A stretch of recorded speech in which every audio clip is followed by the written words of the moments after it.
नमस्कार दर्शक बंधु जय जगन्नाथ मु दिव्य आपण मानक स्वागत जनाऊँगी आज आउ एक नुआ भिडियो को। दर्शक बंधु ओल्ड पेंशन स्कीम बा ओपीएस को नहीं एक बड़ अपडेट आसी जाइए। तेरे देशर तथा राज्यर समस्त सरकारी कर्मचारी एवं पेंशन भोगी माने बहुत दिन दाबी कर आसुले जे सारा देश में ओपीएस पुणी थे लागू कर जाऊ बा ओल्ड पेंशन स्कीम टी पुणी थे लागू कर जाऊ। वर्तमान एनपीएस स्कीम अधीन समस्त सरकारी कर्मचारी लाभ पाउछंती। तेबे ओपीएस को नहीं सरकार सहित बहुत थर आलोचना होईछि। सरकार यही ओल्ड पेंशन स्कीम को नहीं आज एक बड़ अपडेट देइछंती एवं समस्त चर्चार पूर्णछेद पकईचंती। तेबे आसंतु संपूर्ण डिटेल्स कौन रही जानिबा। जदि वीडियोटी भल लगे गोटे लाइक करेंगे, अन्य को शेयर करेंगे, प्रतिदिन अपडेट पाइबा आपण मैंने चैनल टी सब्सक्राइब करने। तेबे ही ओपीएस स्कीम टी 2004 जनवरी 1 पूर्व जो सरकारी कर्मचारी माने सेवारे थिले बा चाकरी थिले सेमानक पई लागू। 2004 जनवरी 1 पर जो माने चाकरी पाइचंती सेमानक पई वर्तमान एनपीएस पेंशन रो व्यवस्था करा जायछि। पीएस योजना रे मुख्य वैशिष्ट्य थिला जीवन भरी सुनिश्चित आय, महंगा दर वृद्धि सह डीए रो सुविधा एवं परिवार रो पेंशन सुविधा मध्य थिला। वर्तमान जोटा कि एनपीएस स्कीम रे आपण माने देखिया पई पाइबे नाही। तेबे ओल्ड पेंशन स्कीम योजना रे सरकार समस्त खर्च बहन करतले, अर्थात वर्तमान जेमिति एनपीएस रे सरकार 10% वर्तमान काटिकी रखुचंती। तेबे सेतेबेले कोनसी दरमारू काटु नथिले, कर्मचारी मानकु निज दरमारू राशि काटिबाकू पड़े नाही, समस्त खर्च सरकार ही देइथांती। तेबे वर्तमान जो एनपीएस सिस्टम सरकार टी कले आपण मानकु 10% आपण मानकर बेसिक पे रु प्रति मास काटिबो, सरकार आउ 14% आपण मानकु देबे। तापरे आपण मानकर रिटायरमेंट समय रे आपण माने एका संगरे 60% उठेबे, आउ 40% आपण मानकर पेंशन हिसाब रे आपण मानकर मरबा पर्यंत आपण माने पाइबे। तेरे आसंतु संपूर्ण खबर उपर नजर पकेबा। पुराना पेंशन योजना उपर पड़िला पूर्णछेद, सरकार मत स्पष्ट जानतु रही नुआ विकल्प। तेबे सारा देश में लक्ष लक्ष सरकारी कर्मचारी एवं पुराना पेंशन योजना ओपीएस पुनर्स्थापन पर दीर्घ दिन धरी दाबी कर आसुचंती। हेले केंद्र सरकार सद्यतम आभिमुख्य यही आशा को शेष करुवा परि मने होउची। सरकार स्पष्ट करिसंती जे ओपीएस जुग आउ फेरिबो नाही, किंतु नूतन पेंशन योजना एनपीएस एवं एकीकृत पेंशन योजना यूपीएस को आग को बढ़िबारे योजना रही। तेरे वितर्क कौठार आरंभ होता जनवरी 2004 रे केंद्र सरकार पुराना पेंशन स्कीम योजना को उच्छेद कर जातीय पेंशन व्यवस्था एनपीएस कार्यकारी करथिले।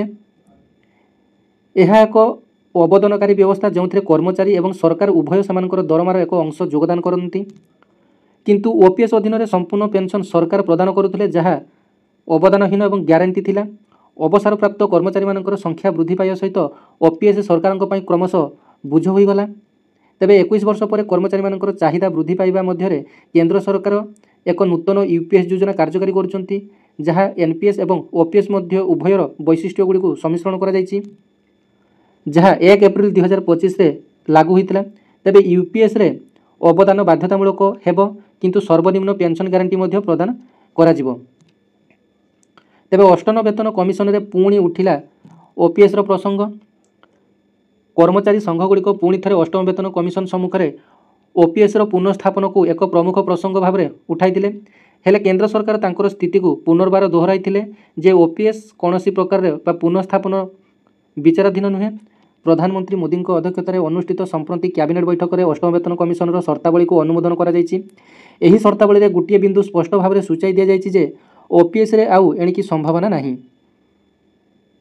तेबे वेतन कमिशन नियमावली रे लुचि रही बड़ संकेत।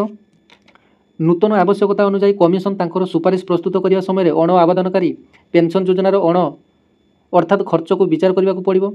यार अर्थ हूँ सरकार से ही योजना गुड़ी को जोठारे संपूर्ण बुझ सरकार राजकोष उपर पड़े आर्थिक भाव में स्थायी नुहे बोली विवेचना करती। तेबे ओपीएस फेरिया कहीं कष्टकर डिटेल्स जानी नियंतु। एक एफई रिपोर्ट रे कहा जायछि जे आर्थिक विशेषज्ञ माने विश्वास करती जे ओपीएस प्रवर्तन सरकार बजेट उपर यथेष्ट चाप पकाइबो। अनेक राज्य में पेंशन खर्च मोट बजेट 20 ରୁ 25% पहुंची सारी। जदि केंद्र सरकार मध्य ओपीएस को फेरी जाती तेबे यह विकास योजना और कल्याणकारी प्रकल्प पांठिर अभाव सृष्टि करिवो।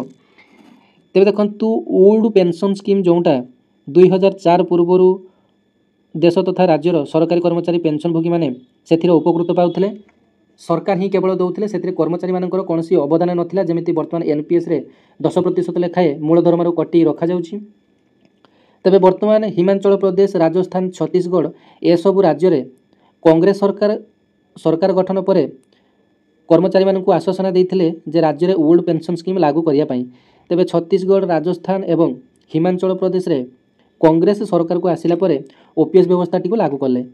ତେବେ ବର୍ତ୍ତମାନ ସାରା ଦେଶରେ ବିଜେପି ସରକାର, ଓଡ଼ିଶାରେ ମଧ୍ୟ ବିଜେପି ସରକାର, କିନ୍ତୁ ଓପିଏସ୍ ଆଉ ଫେରିବ ନାହିଁ।